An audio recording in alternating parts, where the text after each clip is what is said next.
दोस्तों यह प्रश्न यूजीसी नेट का एक महत्वपूर्ण पीवाईक्यू है जो कि पार्टी सिस्टम से संबंधित है। तो इसी प्रश्न के आधार पे आइए हम कुछ महत्वपूर्ण विद्वान के द्वारा पार्टी सिस्टम के ऊपर में दिए गए स्टेटमेंट को देखते हैं। जो सर्वप्रथम है रिचर्ड एस कट्ज है। इनका कथन है modern democracy is a party democracy. आधुनिक लोकतंत्र मूलतः दलीय लोकतंत्र है। सेकंड है जो ई स्टेनाइजर है। इनका कथन है political party is created democracy and modern democracy is unthinkable save in terms of parties. यानी कि राजनीतिक दलों ने लोकतंत्र का निर्माण किया है और आधुनिक लोकतंत्र की कल्पना दलों के बिना असंभव है। इसके बाद में हम देखते हैं रॉबर्ट डहल की। इनका जो कथन है the existence of political parties is often a necessary condition for the existence of modern democracy. यानी कि राजनीतिक दलों का अस्तित्व आधुनिक लोकतंत्र के अस्तित्व के लिए एक अनिवार्य पूर्व शर्त है।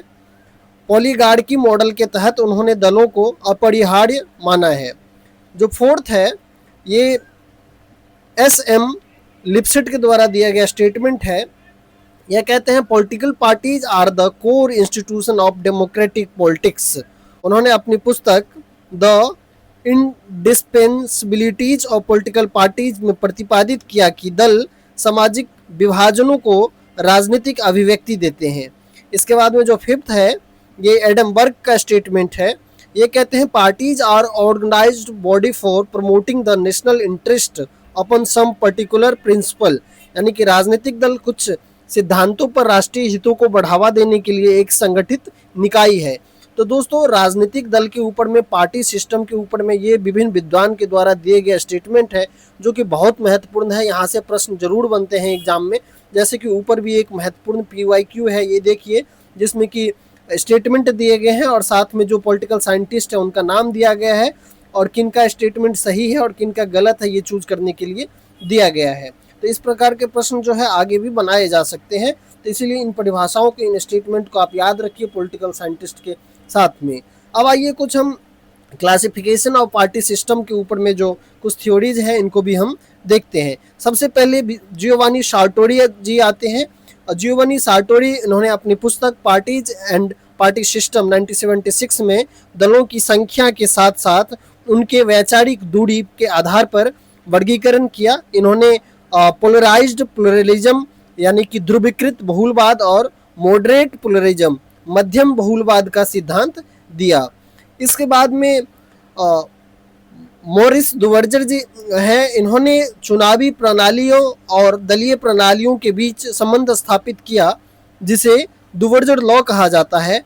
और इनके अनुसार फर्स्ट पास द पोस्ट प्रणाली जो कि भारत में भी है ये द्विदलीय प्रणाली यानी कि टू पार्टी सिस्टम को जन्म देती है, जबकि अनुपातिक प्रतिनिधित्व प्रणाली यानी कि प्रोपोर्शनल रिप्रेजेंटेशन सिस्टम जो है ये बहुदलीय प्रणाली को जन्म देता है। इन्होंने दलों को ग्रेड, मास और डिवोटी संरचनाओं में भी बांटा।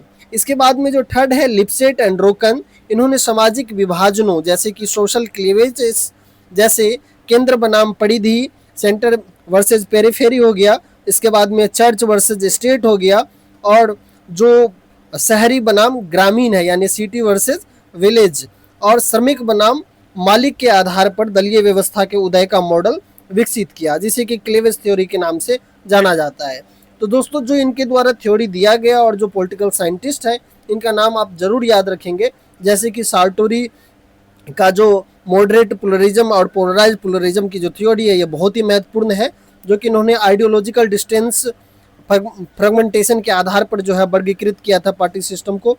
इसके बाद में दुवर्जर लॉ जो है ये भी बहुत महत्वपूर्ण है और जो लिप्सेट और रोकन के द्वारा जो क्लेवेज थ्योरी गया ये भी अत्यंत महत्वपूर्ण माना जा सकता है। दोस्तों आपको अगर इस प्रकार की और भी वीडियो देखना है तो कृपया चैनल को सब्सक्राइब करें, वीडियो को लाइक करें। धन्यवाद।